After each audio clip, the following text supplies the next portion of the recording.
अच्छा, आगे फिर आता है 1.3, the audit report independence materiality and true and fair value. तो ऊपर जो इसने लाइंस लिखी है उसको हमने ऑलरेडी डिस्कस कर लिया है कि फाइनेंशियल स्टेटमेंट जो है वो डायरेक्टर्स प्रेजेंट करते हैं शेयर होल्डर्स को। इसमें एक एडिशनल ये है कि जो ऑडिट रिपोर्ट होता है वो क्रेडिबिलिटी ऐड करता है एफएस को।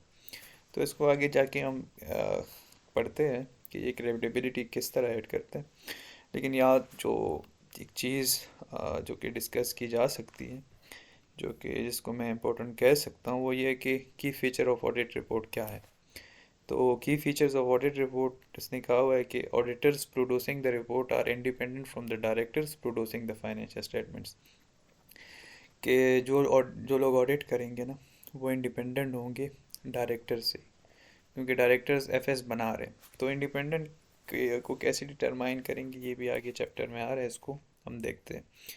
फिर आगे कहता है कि रिपोर्ट्स गिव एन ओपिनियन। उसमें ओपिनियन होता है कि फाइनेंशियल स्टेटमेंट्स जो है वो give a true and fair view present value position and results of entity. तो इस पर ओपिनियन होता है कि जो एफएस है ना, वो ट्रू एंड फेयर व्यू दे रहे या नहीं दे रहे। ये भी आगे हम इसको देखते हैं कि ट्रू एंड फेयर व्यू क्या होता है।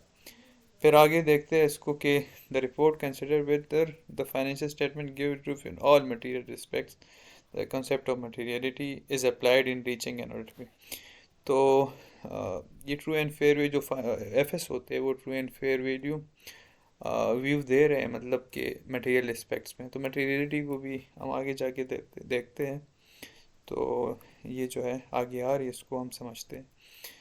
तो अच्छा, तो फिर आगे कहता है कि इंडिपेंडेंस ऑफ ऑडिटर। तो एक्सटर्नल ऑडिट जो है, एक्सटर्नल ऑडिटर जो है वो इंडिपेंडेंट होगा, otherwise his report will have a little value. If he is not independent, his opinion is likely to be influenced by the directors. In context of to external auditor, internal auditor may not be fully independent from directors, although they may be able to achieve sufficient degree of। तो ये जैसे कि कहा है कि external auditor जो है वो इंडिपेंडेंट होगा, तभी तो है जो उसके है उसकी जो ओपिनियन है उसको हम उस तभी तो उसकी ओपिनियन जो है वो क्रेडिबिलिटी ऐड करेगी। नहीं तो अगर उसका अपना बंदा होगा तो फिर ऑडिट का कोई पर्पस नहीं रहेगा।